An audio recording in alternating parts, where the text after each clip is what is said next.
So you are saying that your preferred suitor is Henry Tilney now, and you are insisting that you pretend that you do not remember our agreement? No, I do not pretend. But, because you could still marry my brother, couldn't you? Oh, well. No, you could. You could still marry my brother, and then we could visit each other all the time, just as we planned, without there being any suggestion of anything improper. And so we are obliged to once again spool forward, like cotton on a bobbin. And in the time that followed... Improper? Like last night, and like this morning, and like all the mornings when it was just us two in your bedchamber. In your bed. And so we were obliged to once again spool forward. And in that time that followed, after the important mid-season ball, so much has happened. And what has happened was so much for the better, and also most unfortunately for the worst. Because there is nothing in this world that would allow two women to be. And if I think, I could be happy. Actually happy with Henry Tilney. Oh, could you? And could you really love him, Kat? Rather than your brother, who you must know I could never. Why would you want me to be any less happy than I might be? And if you are to go ahead with this marriage to Henry, I will be what then? If I am still to honour my side, as you are suggesting, to marry your brother for you, so that you can keep coming to my bedchambers, put your head in my lap still, and then lay with him. And you have that happiness with him too, both those happinesses. And you thought I would be, you think I would consent to that, do you? That I would do that all for the sake of a greedy girl who wants to eat all the cake? Let us spool forward. Let us start with those sides of the scales marked the better.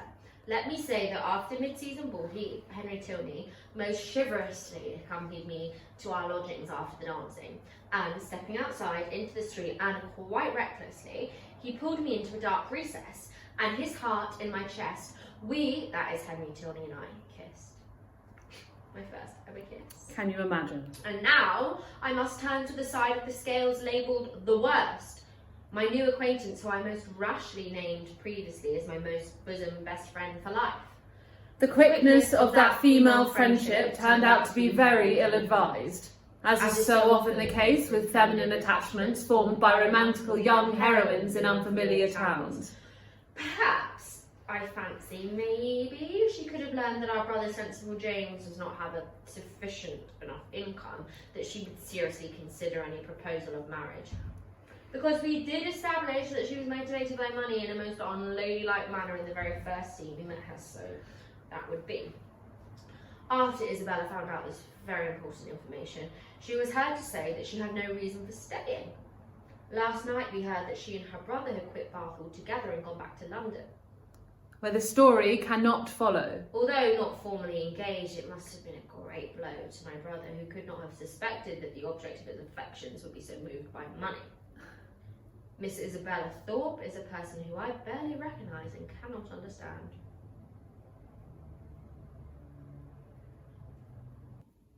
Is he? I thought you'd left my story. Left it? I thought you'd gone. You thought I could be dispatched back to London and you could venture forth to Northanger Abbey without a backward glance? Well, you thought wrong, didn't you? Because here I am, once again, to tell your story. And in this moment, I will take our audience now to General Tilney, who had arrived for his meeting in a grubby back room of a grimy drinking establishment in this country's proper capital, at that appointed hour that afternoon. Ah, my brother drooled. Your brother? It's General Tilney. I got your letter, John Thorpe, and I came. I summoned you. Can you imagine? You said you had information? Yes, a great deal of information pertaining to an interest, or rather that is, an interest that we share. You explained in this letter of yours. Yes.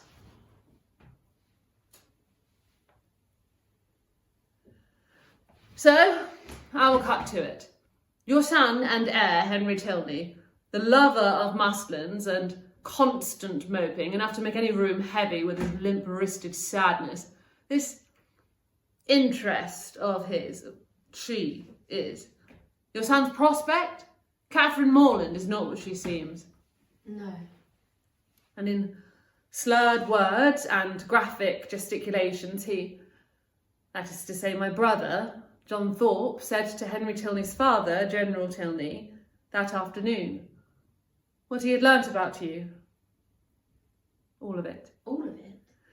And for my part, I cannot be more pleased that my engagement with Kath was called off. This is not part of the story. Because to be married to a girl like that, but for my Izzy, because John Thorpe might not be, I might not always have been a good brother or have ever been a worthy chaperone, but because I do love my sister. And it seems now as if the marriage to the brother was her only route to happiness. Because we are approaching the final turning of your story, and because Henry is right. We cannot escape the world, how it works or who we find ourselves to be in it. And because this scene that you intend to stay off stage and out of reach of our audience, in the grubby back room of a less salubrious part of London, the whole final turning of your story revolves in this moment around these two men, not any of us.